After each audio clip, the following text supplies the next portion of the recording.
105,8 Radio Sip FM, inspirasi keluarga Anda. Hadir penuh dengan cinta, bahagia bersama Radio Sip FM.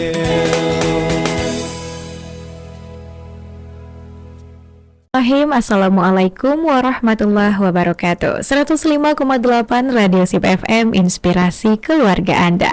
Selamat pagi keluarga Sip, dimanapun Anda berada. Senang sekali rasanya sahabat siar Anda, Ara Altafunisa, bisa kembali hadir menemani ruang dengar Anda di hari Selasa ini, di tanggal 19 Desember 2023 atau yang bertepatan dengan tanggal 6 Jumadil Akhir 1445 Hijriah. Dan seperti biasa keluarga Sip, Ara tidak sendirian, sudah bersama narasumber kita yang Masya Allah luar biasa sekali padat aktivitas Ibu ya Bu. Kita sapa terlebih dahulu. Selamat pagi Ibu Yesi Alsandra sudah bersama Selamat kita. Pagi Ara. Selamat pagi pastinya. Ibu sehat? Alhamdulillah sehat. Ujung tahun udah mulai masuk hujan, musim hujan. Hujan. Di jalan aman tadi ya Bu ya? Agak macet sedikit. Ya, tahun ini.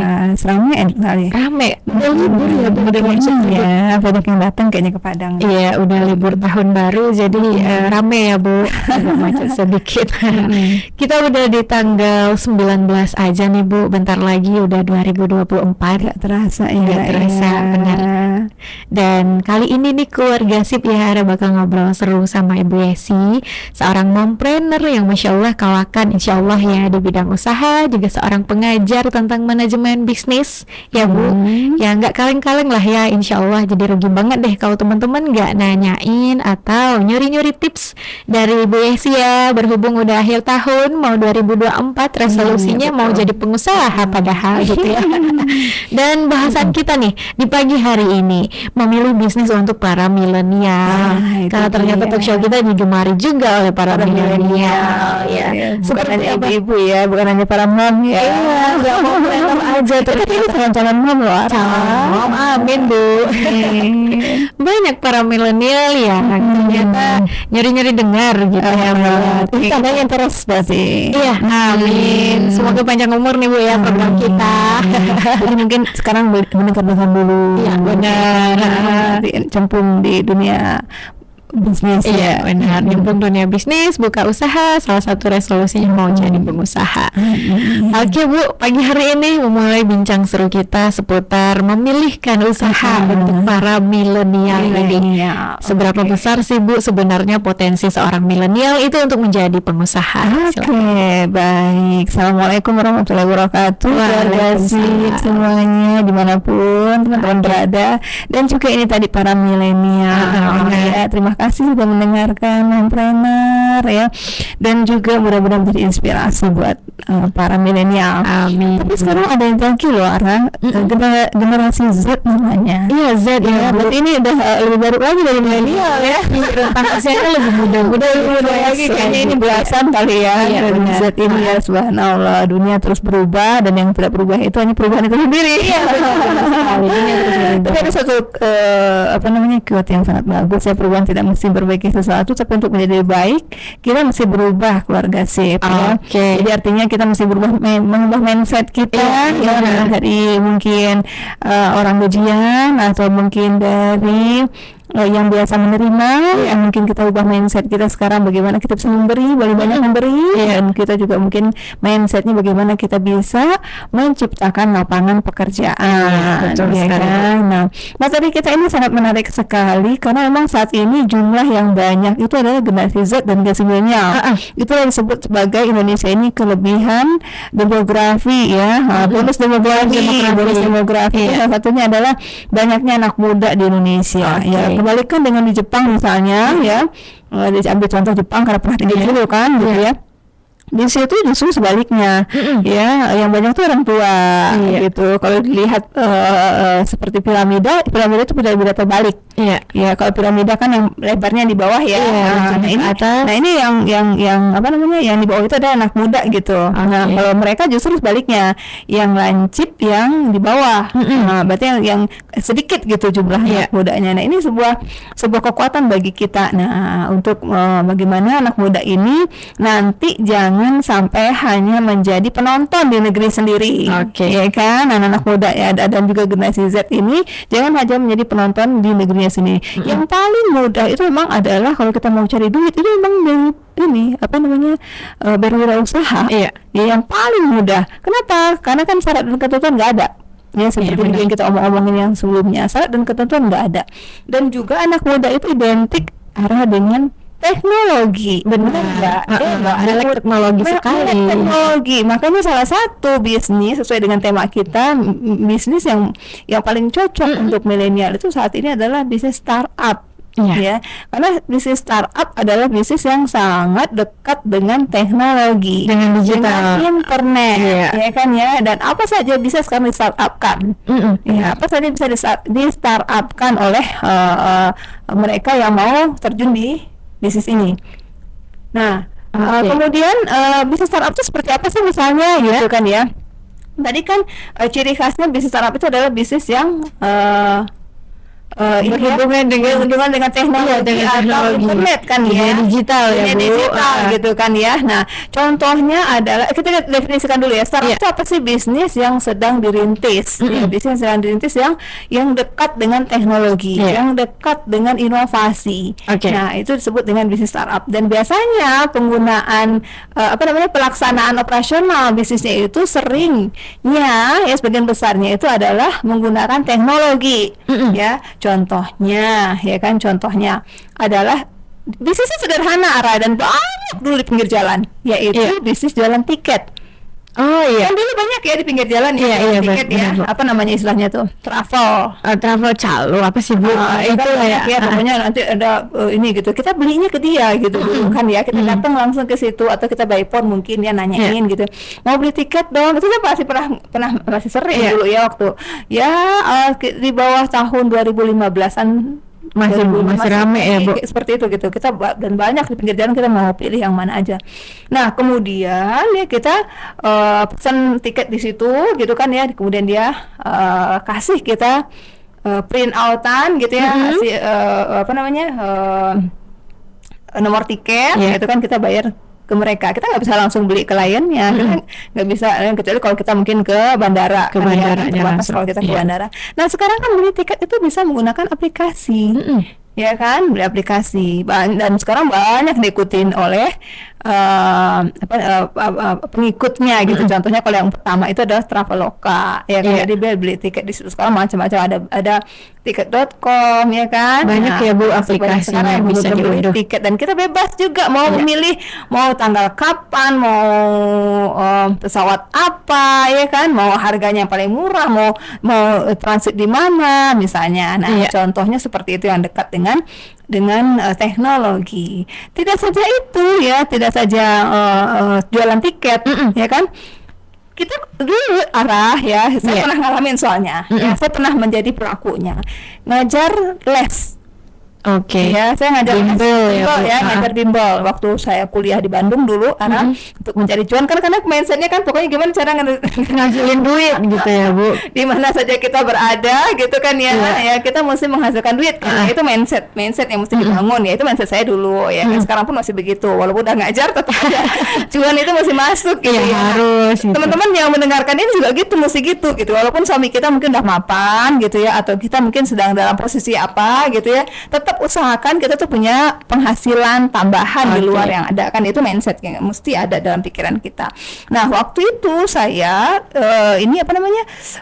ngajar lesnya ya manual gitu, ketemu sama temen, mau ngajar nggak gitu kan, ada yang nawarin ngajar gitu, ya alhamdulillah akhirnya dapet gitu ya. Itu sangat membantu saya sekali waktu kuliah, waktu di Bandung dulu.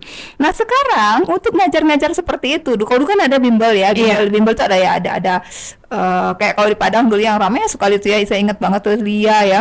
Ya ramai. Kalau udah pulang jamnya itu tuh macet banget di jalan bukan Rasuna Said, apa sih namanya dulu itu ya, yang sebelum Khatib itu ya tuh ramai banget di situ tuh ya. Sekarang ada dia bimbel juga cuma berbasis digital, ya kan. Dan sekarang juga banyak ada Lavender, ada Ruang Guru, ya kan, banyak sekarang, termasuk juga sekarang yang personal, ya, yang personal. Nah, bisa juga gitu ya diadopsi seperti ini. Mungkin skopnya kecil, ya. Dimulai dari bawah dulu. Mungkin skopnya kecil, tidak seperti Ruang Guru misalnya. Atau Ara juga kayaknya remeh-temeh Ara, ya. Dulu kita kalau mau kemana-kemana kita pergi dulu ke pangkalan ojek kan Nara, ya kan, kita datang dulu ke situ gitu, kecuali kalau kita punya udah langganan ojek ya kita telepon dia, ya kan. Kalau sekarang kan tinggal pesan aja, aplikasinya ada, gitu, tinggal kita dia bikin aplikasi itu gitu, dia bikin aplikasi itu ya. Nah, ada juga ini kayak makanan, dia kan dibikin juga makanan gitu. Nah, itu contoh bisnis startup dipikirkan oleh kaum muda sekarang, apa kira-kira ya yang bisa kita jual menggunakan transaksi online. Dipikirkan situ nanti. Mungkin kita nggak termasuk orang yang gaptek misalnya, ya kan, kita gaptek. Tetapi kita punya idenya gitu Ara. Nanti kita kerjasama dengan orang yang bisa coding, bisa membuat website-nya itu ya, atau website-nya. Dan mungkin kalau hanya sekedar website mudah, sahabat ya, keluarga sip ya. Bisa free ya kan, bisa free karena pakai Blogspot misalnya. Jadi kalau kita punya email Gmail, kita bisa bikin website gratis ya, menginduk ke Gmail. Tapi syaratnya kita mesti punya email Gmail ya. Nah, itu bisa gitu. Nah, kalau kita mau profesional kita pakai .com ya kan, itu bayarnya pun nggak mahal, sekarang 200 ribuan mungkin ininya. Dan kita bisa punya misalnya ya, kita punya usaha misalnya pijat sehat misalnya ya, pijatsehat.com. Nah, kita bisa kalau dulu kita kalau mau pijat mesti ke panti pijat misalnya, kita bisa sekarang nggak harus ke panti pijat, nanti kita pakai aplikasi, nanti terapis kita yang datang ke rumah. Nah, kan bisa, itu yang dari pikiran saya sekarang Tara. Saya pengen punya ya usaha jasa. Usaha jasa untuk kesehatan, untuk kesehatan perempuan, khusus perempuan, masuk pijat. Itu ada yang dengerin di sini, ada yang mau join sama ini yang sedang ada dalam pikiran nih. Kemudian bisnisnya kan bisnis pijat tuh, ya, pijat. Kemudian masuk pijat tuh banyak tuh, pijat bayi, pijat ibu hamil, termasuk karena saya konsumen pijat, benar. Karena konsumen pijat gitu, jadi pijat refleksi. Jadi saya punya langganan ya di satu tempat, selalu di situ pijat, bekam. Nah, khusus untuk perempuan, kan perempuan sekarang banyak yang bekerja dan letih kan, dia kadang-kadang butuh gitu badannya ini di treatment gitu kan ya. Nah, pengen punya usaha gitu kan ya, startup. Nah, yang produknya itu jasa bidang kesehatan. Kalau saya kan nggak bisa ya bikin codingnya. Kalau sekedar websitenya aja mungkin mudah ya, tinggal ada template-nya udah di Gmail, di Gmail ya, atau di Blogspot. Tapi mungkin untuk membuat aplikasinya ini perlu kerjasama dengan orang lain, ya kan. Nah, nanti di mana nanti, misalnya kan ya, terapisnya itu. Jadi nanti kayak Gojek Ara. Jadi kalau yang butuh nih, ada yang butuh terapis, sampai nanti ke masuk ke aplikasinya, ke aplikasi yang dipegang oleh terapis. Jadi nanti para terapis punya dia mendaftar, dan masyarakat pun mendaftar gitu. Benar. Itu misalnya. Sekarang ada juga aplikasi untuk ojek online yang perempuan. Kalau Gojek kan umum ya. Kalau ini khusus ya, Bu. Khusus perempuan ya. Saya pernah mendengar. Nah, dia bikin misalnya seperti itu misalnya. Nah, ini menarik untuk para milenial, karena memang para milenial ini orang yang terbuka dengan teknologi gitu kan ya, dan mereka biasanya suka berkolaborasi. Misalnya kita yang nggak tahu ilmu tentang membuat mengcoding aplikasinya, mungkin bisa kerjasama, karena kita nggak bisa sendiri ya. Kita mesti berkolaborasi dengan orang lain. Dan sekarang itu adalah zaman kolaborasi ya, bukan betul, benar. Ini menarik ya keluarga sip, ternyata ide-ide bermunculan juga nih. Sekarang apa maksudnya Ibu Esi aja nih ya, yang bukan milenial lagi ya, Bu. Itu punya segudang ide di kepala. Nah, bagaimana kita ini kaum milenial? Artinya milenial potensial sekali ya, Bu. apalagi Gen Z untuk terus mengimprove diri lah ya, mengeksplor diri juga di dunia usaha. Nah, ini ada pertanyaan ini Bu. Sekiranya generasi milenial yang sangat dekat dengan teknologi juga Gen Z ini gitu, mereka sudah nanti merasakan uang lah dari bekerja gitu ya Bu. Apakah ini efeknya akan berpengaruh kepada pendidikan gitu Bu? Mereka tidak mementingkan lagi pendidikan seperti kita sebut mungkin para public figure atau selebgram gitu ya, sudah menghasilkan uang gitu banyak sekali, akhirnya abai dengan pendidikan. Kita stop dulu Bu, ini kita jawab di segmen berikutnya ya keluarga sip ya. Sebelumnya kita dengarkan dulu nih satu musik positif dari Muhammad Yusuf dengan Al Hijratu, spesial untuk seluruh pendengar setia dimanapun berada. Selamat mendengarkan. 105,8 Radio Sip FM, inspirasi keluarga Anda. Hadir penuh dengan cinta, bahagia bersama Radio Sip FM.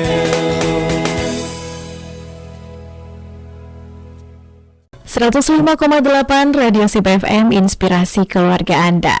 Keluarga Sip, Anda masih bersama sahabat siar Ara Altofunisa bersama Ibu Yesi Alsandra juga di sini.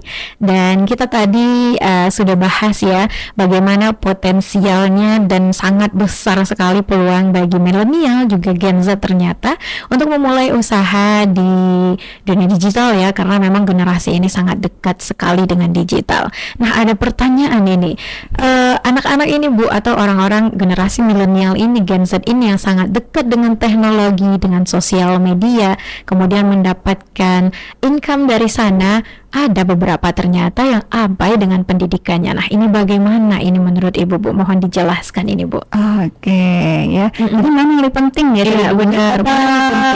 Pendidikan ya, gitu ya. Jadi keluarga sih, pendidikan itu sebenarnya kita butuhkan untuk melatih daya kritik kita, critical thinking kita. Iya, critical thinking kita gitu ya. Sebenarnya lebih penting itu adalah bagaimana kaum milenial ini dan anak-anak muda saat ini memiliki keterampilan. Itu sebenarnya yang lebih utama ya. Dan pendidikan itu tidak hanya di kelas-kelas ya, benar. Ya, itu yang perlu kita pahami ya keluarga sip. Untuk mendapatkan pendidikan itu tidak harus di dalam kelas, maksudnya apakah itu di sekolah atau di perguruan tinggi, tidak mesti formal saja gitu ya, Bu. Itu tidak mesti itu gitu ya. Nah, itu dalam frame saya seperti itu. Jadi pendidikan itu bisa didapatkan di mana saja. Ya, bisa belajar di mana saja gitu. Anak-anak kita bisa belajar di mana saja.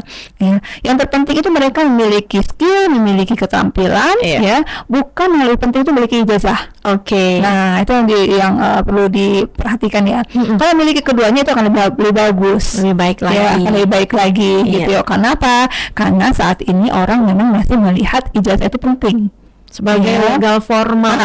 Mungkin seperti itu ya. Bahkan banyak ya orang ya asalkan mendapatkan gelar misalnya, ya mereka berani melakukan kecurangan misalnya, beli gelar saja, kemudian dapat baik itu S1, S2, S3 itu ada ya. Bahkan supaya mendapatkan gelar ya syaratnya apalagi untuk dokter itu mereka harus membuat penelitian, karena ini penelitian nggak dikerjakan bahkan orang lain dapat gelar, ya kan, nah gitu. Nah, jangan sampailah yang seperti itu. Tapi kita adalah orang yang kalau bisa punya gelar juga, tetapi juga memiliki keterampilan, ya, memiliki keterampilan, memiliki skill gitu. Karena skill itulah nanti akan menunjang kehidupan kita, ya, akan menunjang kehidupan kita. Akan percuma sekali kita sarjana misalnya dengan gelar tertentu, tetapi kita tidak memiliki value, benar ya kan? Kita sulit bersaing di luar sana mencari pekerjaan misalnya, ya, itu juga akan percuma, ya, percuma juga. Ngapain kita punya gelar menteren tetapi kita tidak punya value, ya, tidak produktif, ya, dan tidak profesional. Yang dimaksud profesional itu kita menghasilkan uang dari apa yang kita miliki, ya kita menghasilkan uang gitu ya, sejumlah uang atas jerih payah yang kita keluarkan, atas skill dan keahlian yang kita miliki. Sekarang dulu kita banyak mendengar ya orang-orang yang pengangguran itu adalah orang berkerah biru ya, dan mereka itu umum sarjana. Sekarang udah merengsek ke atas, pengangguran itu sekarang adalah master. Magister. Ya, udah banyak sekarang magister pengangguran ya. Ada tuh temen ya, Bu, suami saya udah master tapi belum mendapatkan pekerjaan. Ya kan. Nah, ubah mindset, jangan kita menunggu pekerjaan, tapi coba mindsetnya kita ya menciptakan pekerjaan. Ya, jadi kalau milenial sekarang nggak apa-apa, nggak kuliah juga nggak ada masalah. Kalau ini kalau saya ya, kalau saya prinsipnya seperti itu. Tetapi punya skill dan keterampilan yang bisa menopang kehidupannya nanti. Gitu, karena banyak sekali orang yang tidak kuliah, bahkan tidak sekolah SMA pun, tidak memiliki ijazah SMP pun, dia bisa survive. Ada banyak contohnya kan ya, misalnya Mas Rizal Koto, ya kan, atau kalau dari segi umur juga begitu ya. Aduh, saya udah tua nih gitu ya, udah sepuh misalnya kan, apakah masih bisa berusaha? Ingat, ada contohnya yang sangat menginspirasi sekali, yang punya KFC ya, Colonel Sanders ya. Itu dia memulai bisnis waralabanya itu setelah berumur 65 tahun. Setelah 65 tahun Setelah 65 tahun udah mungkin kalau di kita 65 tahun mungkin udah udah nggak produktif ya, udah susah mungkin kalau kita gitu ya. Nah, mereka dan dia baru di umur segitu dia memulai bisnis KFC itu di waralabakan, luar biasa kan gitu. Atau ada lagi juga alasan kita, misalnya saya cuma perempuan ya kan, nah kalah saing sama laki-laki karena dunia bisnisnya banyak laki-laki. Saya juga memberikan contoh, misalnya yang punya Wardah ya, Ibu Berhayati Subakat itu perempuan gitu loh, memang dia merintis usaha kosmetik ini. Nah, jadi nggak ada alasan bagi kita, apakah itu kita dari segi pendidikan, dari segi umur, dari segi gender, nggak ada persoalan. Nah, kembali ke pertanyaan tadi, baiknya gimana nih anak milenial gitu ya, kaum Z. Pendidikan penting ya, sangat penting untuk menopang kehidupannya, tapi yang lebih penting lagi adalah memiliki skill dan keterampilan. Jadi jangan hanya sekedar datang duduk diam di kelas, tapi tidak bisa mengimprove dirinya, tidak memiliki komunikasi. Padahal di bangku sekolah itulah kita berlatih untuk meningkatkan kemampuan komunikasi kita, skill komunikasi kita. Dan ingat, milenial salah satu penopang bisnis itu salah satu saat ini adalah kemampuan kita berkomunikasi, berinteraksi. Tidak hanya dalam bisnis, saat bekerja pun ketika kita diwawancara, kalau kita cuma ditanya AO ya itu nggak akan dipilih kita oleh perusahaan untuk menjadi karyawannya. Kalau mau yang fokus ke karyawannya, kemampuan komunikasi, dan di kelas itu ketika kita belajar di situ ya kita latihan berkomunikasi. Jadi manfaatkan dunia pendidikan itu untuk melatih skill kita. Jadi itu ibaratnya kita berada di kolam.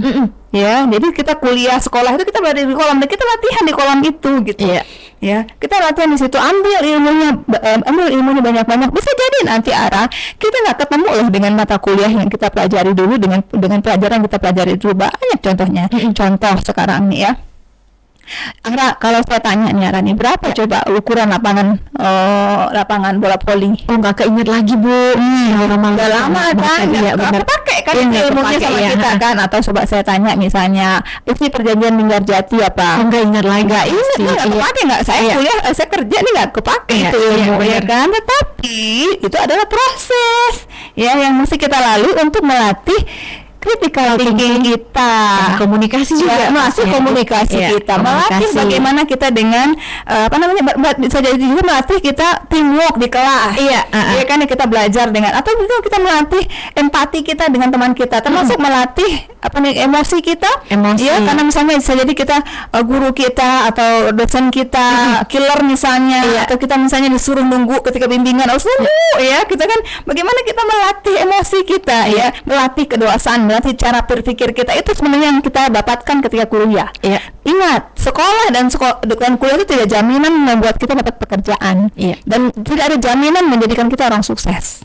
betul tidak? Esensinya adalah proses. Nah, jadi sebenarnya di situ itu kita bisa berproses. Maka ambillah kesempatan itu untuk melatih diri kita, ya, bukan hanya pelajaran gitu loh. Kita nilai kita bagus, ya, bukan hanya sekedar itu, ya, bukan yang kita harapkan ketika kita sekolah atau kita kuliah, bukan hanya sekedar IP yang tinggi, tapi bagaimana kita berinteraksi dengan teman kita, ya, kita bagaimana berorganisasi, melatih daya bicara, ya kan, bagaimana kita di situ juga ditugaskan tanggung jawab, kita dikasih tugas sama dosen kita, bagaimana kita bertanggung jawab misalnya, ya kan, atau misalnya kita nggak tahu bagaimana caranya supaya kita mendapatkan solusi, supaya kita tahu mencari solusi. Sebenarnya hal-hal seperti itu yang dibutuhkan, ya, bukan ya, dalam pendidikan itu di situ sebenarnya esensinya, bukan hanya sekedar kita mendapatkan ijazah saja. Itu dia benar.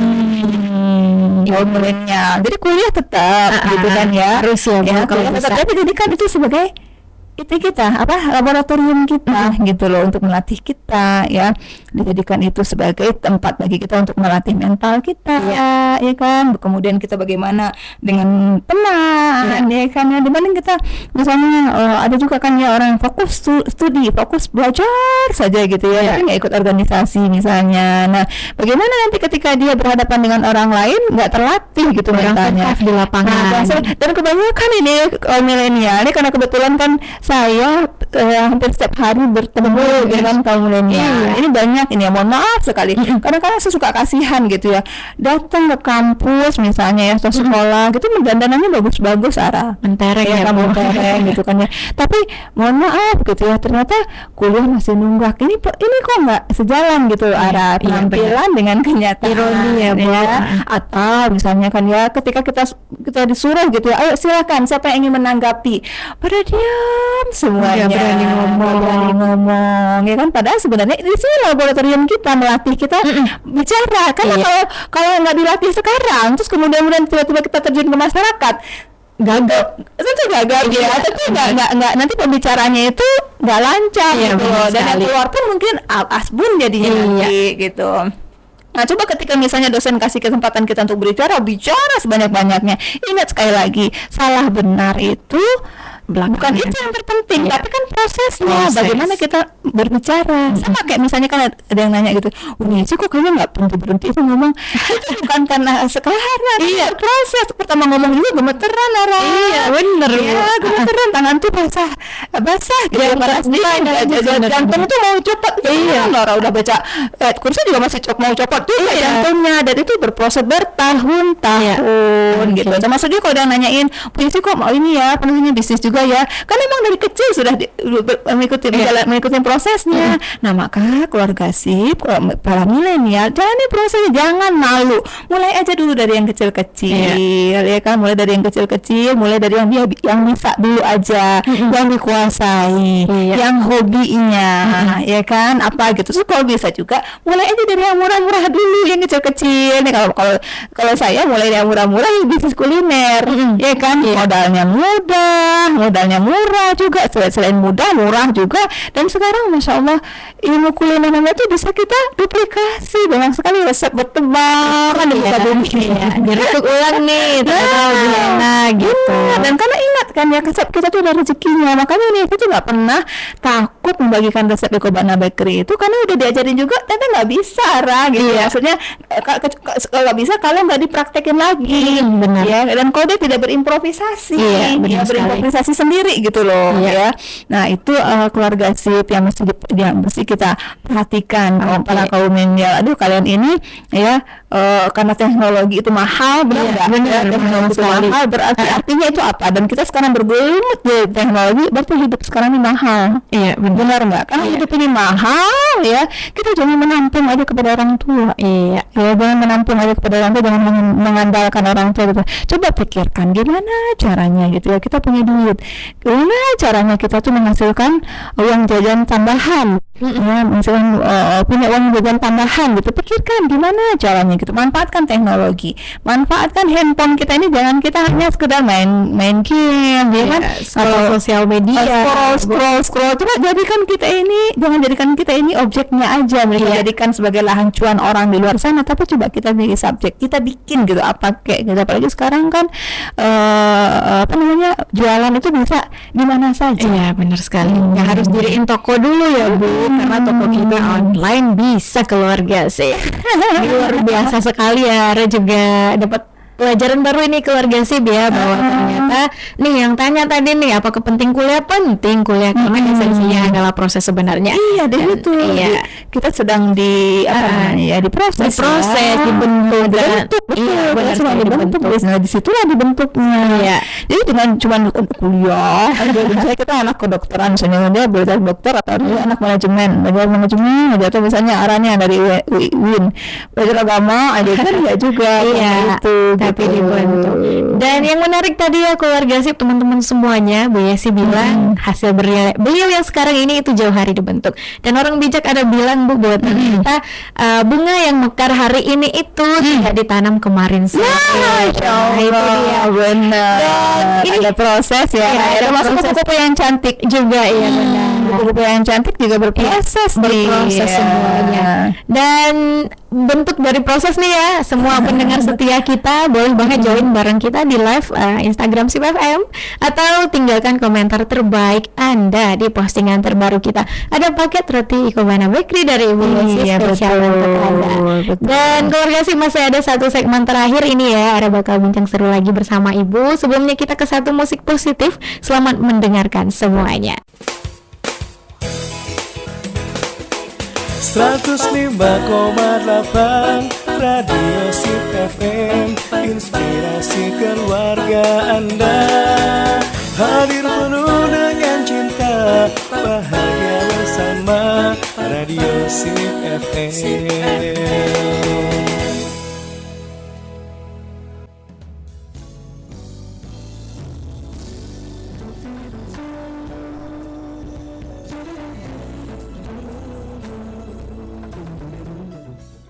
105,8 Radio SIP FM, inspirasi keluarga Anda. Keluarga SIP, kita sudah sampai di segmen terakhir untuk Talk Show Mompreneur, memilih bisnis ya untuk para milenial dan juga Gen Z pastinya. Tadi di segmen pertama dan kedua, Ibu Yesi sudah menjelaskan bagaimana potensial dan banyaknya peluang untuk generasi Z juga milenial nih dalam membuka usaha. Dan di segmen terakhir ini Bu, kita mohon ya Bu, kita minta nih wejangan dari Ibu gitu untuk para milenial biar tidak takut melangkah, biar menjadi orang yang produktif, kemudian tidak selalu menjadi konsumen saja. Iya, oke. Kaum milenial hari ini ya, karena kita hidup selalu berdampingan dengan teknologi, di mana teknologi itu mahal. Maka kita perlu biaya ya untuk memenuhi setiap kebutuhan kita yang terhubung terus dengan teknologi ya. Oleh karena itu ya, kita tidak boleh mengandalkan orang tua kita. Ya, tidak boleh mengandalkan orang tua kita untuk seluruh kebutuhan yang terhubung dengan teknologi itu. Usahakan kita memiliki ya kemampuan sendiri untuk memenuhi kebutuhan itu dengan memiliki penghasilan sendiri. Ya, nggak harus banyak tetapi ada gitu ya. Di samping itu juga untuk melatih mental kita dulu ya, menjalani proses dulu tadi itu ya. Nah, tadi kata Ara kan ya, bunga yang mekar hari ini itu kan nggak ditanam kemarin ya, atau subuh tadi layu dia ya, atau subuh tadi. Nah, pelan-pelan ya, pelan-pelan. Yang paling mudah caranya gitu, kaum milenial, lihat potensi apa yang ada pada diri kita, lihat kemampuan kita apa gitu ya, sukanya apa, hobinya apa, dan kita bisa mulai berangkat dari itu ya, yang terdekat dulu gitu ya, dari hobi itu dulu. Dan kalau saya boleh menyarankan, yang paling mudah itu memang adalah untuk saat ini tuh bisnis kuliner. Kuliner. Ya. Kenapa bisnis kuliner? Karena bisnis kuliner itu adalah diperlukan makan kapan saja di mana saja. Orang kan perlu makan. Benar. Dan ada satu bisnis yang tidak tutup ketika Covid, yaitu makanan. Benar. Ya, ada bisnis makanan. Dan enaknya lagi kalau bisnis kuliner ini modalnya murah, Ara. Ya, modalnya murah, maksudnya modalnya nggak terlalu mahal gitu, dan kita juga tidak perlu mempersiapkan alat bahan yang canggih-canggih gitu, keluarga sip, ya, atau perlengkapan atau peralatan yang canggih-canggih. Gunakan yang ada aja di rumah kita, ya, gunakan ada. Dan sekarang itu masya Allah anak-anak milenial sekarang kepengennya kan yang agak-agak instan, ya enggak. Nah, coba misalnya kita nih ya bisnis kuliner misalnya rice ball, misalkan rice ball. Nah, ini cari ya kebutuhan milenial itu apa sih, mau pedas kah atau asin, yang manis-manis, manis-manis gitu kan. Coba riset kecil-kecilan, tanya aja ke temen dulu, maunya tuh bisnis pedas itu pedas karena cabai rawit atau pedas karena merica, ya kan, misalnya seperti itu gitu ya.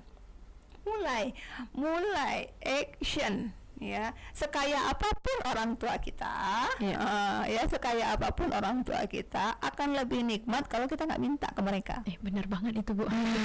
Ya kan, lebih enak nggak kalau kita nggak minta ke mereka. Dan ada satu lagi nih ya, tidak semua orang tua itu walaupun penghasilan yang banyak mereka royal kepada anaknya, benar nggak? Ya, karena alasan-alasan tertentu. Ya, jadi ada contoh kasus ya. Ada seorang anak milenial stres, Ara.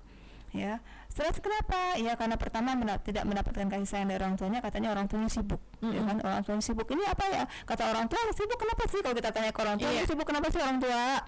Ya sibuk cari duit lah. Sibuk apa lagi? Ya enggak. Orang tua itu keluar dari rumah itu identik dengan duit gitu ya, biasanya gitu ya. Alasannya adalah sibuk mencari uang. Alasannya sibuk cari uang untuk apa sih? Sibuk mencari uang? Ya untuk anak, benar nggak? Ya alasannya untuk anak gitu loh. Dia sibuk bekerja di luar sana, alasannya untuk anak. Nggak salah juga orang tua bilang seperti itu, tapi kenyataannya nggak juga. Anak ini diberikan sesuai dengan kebutuhannya, jajannya juga tetap sedikit katanya. Ya mungkin alasan orang tua mungkin mengajarkan sederhana kali ya, Raya, hidup hemat mungkin ya kan ya. Nah, agar kita tidak seperti itu, tidak seperti potret orang tua tadi, misalnya sudahlah orang tua kita sibuk, pas kita minta duit juga tetap pelit juga misalnya kan ya, terbatas juga. Ya mending kita usaha sendiri. Ya, mending usaha sendiri. Ya, coba dicari tahu gitu kelebihan dirinya apa. Ya misalnya kalau misalnya kita sekarang ini kelebihan bisa matematika, coba ajarkan matematika atau buka les matematika ke adik-adik di bawah umur kita. Iya kan? Nah, atau misalnya kelebihan kita apa? Misalnya menggambar. Nah, bisa kita jadikan menggambar ini sebagai lahan cuan kita, ya, bikin desain misalnya nanti kita jual. Nah, sekarang ini banyak komik-komik, Ara. Ya, nanti kita mungkin bisa di-hire oleh komikus ya, atau oleh penulis. Kita bagian membuat komiknya, ya, bagian gambar-gambarnya, dia yang ceritanya, bagian isi ceritanya, itu bisa. Aduh ya Allah. Yang penting kita harus action dulu ya, Bu. Kita mulai dulu. Betul. Dan untuk memulainya itu kita cari tahu dulu gitu. Kelebihan kita tuh apa sih yang kita milikin gitu. Minat dan bakat. Ya, mau kita tuh bisanya tuh apa gitu. Suka ya, dan bisanya apa gitu ya, Bu. Tapi kalau kita misalnya mau berpikirnya bisnis kayak orang-orang sekarang nih, misalnya kayak Basit Koto sekarang mau bikin mall di jalan bebas gitu ya nggak bisa juga ya, karena berisiko juga untuk bisa bikin mall kata yang target harganya itu 500 miliar dari prosesnya dari bawah. Ya kan ya, harus mulai dulu gitu. Kalau kita mau berpikir aku mau bisnis punya mall gitu misalnya ya, atau mau berbisnis jualan handphone, itu kan jualan handphone kan cuma satu, yang dijual kan banyak, itu kan modalnya besar gitu. Jadi jangan berpikir yang besar-besar dulu gitu, jangan berpikir bisnis itu yang besar-besar dulu, mulai saja dulu dari yang kecil. Dan kalau yang kecil ini kalau kita jatuh, Ara, nggak terlalu sakit. Iya, Bu, benar. Ya nggak terlalu sakit gitu, ketimbang kita sudah tinggi modalnya, besar modalnya, dan kita udah banyak uang yang dihabiskan, ketika jatuh sakitnya itu terasa. Iya, benar sekali. Kan? Sedangkan kita ketika berbisnis itu harus trial error, harus merasakan sakit di situ ya. Bisa sakit itu karena bangkrut ya, atau misalnya komplain karyawan, komplain customer, atau karyawan yang udah kita latih dia keluar macam-macam. Rasakan semuanya itu proses gitu. Ya, rasakan prosesnya itu supaya kita tahu gitu ya, walaupun kita ownernya misalnya kan, tapi kita tahu proses yang kita jalani sehingga nikmat bisnis itu. Karena ingat kalau para kaum milenial dan juga mungkin para mom yang mendengarkan ya, bisnis itu juga tidak hanya sekedar uang. Iya. Ya, kalau kita hanya sekedar berbicara uang gitu kan ya, itu sangat kecil sekali. Ya, sangat kecil sekali. Tapi yang kita inginkan adalah kepuasan batin, kita bisa berbagi dengan orang lain ya. Kemudian kita bisa beribadah dengan uang kita miliki lebih banyak. Iya, Nah, itu yang penting sekali. Oke. Nah, keluarga sih begitu ya, penjelasan dari Bu Yesi ini udah ada penguatan juga untuk para teman-teman milenial dan Gen Z di luar sana. Mulai do action. Mulai dulu gitu Do ya Bu ya, do action gitu. Nah, jangan takut melangkah, bentar lagi udah tahun baru, ayo segera direalisasikan resolusi-resolusi baiknya. Nah, keluarga sih waktu yang memisahkan kita, mungkin masih banyak ini yang mau bertanya ya, atau mungkin memberikan ceritanya juga ini di kita, tapi waktu yang memisahkan kita jangan sedih. Insya Allah kita akan hadir di hari dan waktu yang sama, insya Allah ya, hingga tahun depan, amin ya Bu. Dan akhir kata, Raul Taufunisa mohon pamit undur diri dari ruang dengar Anda, juga bersama Ibu Yesi di sini pastinya. Mohon maaf. Pekan depan insya Allah. Iya, insya Allah. Mohon maaf atas semua kesalahan kata. Kita tutup talk show kita ya di siang ini dengan memilih bisnis untuk milenial. Sekali lagi mohon maaf atas semua kesalahan kata. Assalamualaikum warahmatullahi wabarakatuh. 105,8 Radio Sip FM, inspirasi keluarga Anda. Hadir penuh dengan cinta, bahagia bersama Radio Sip FM.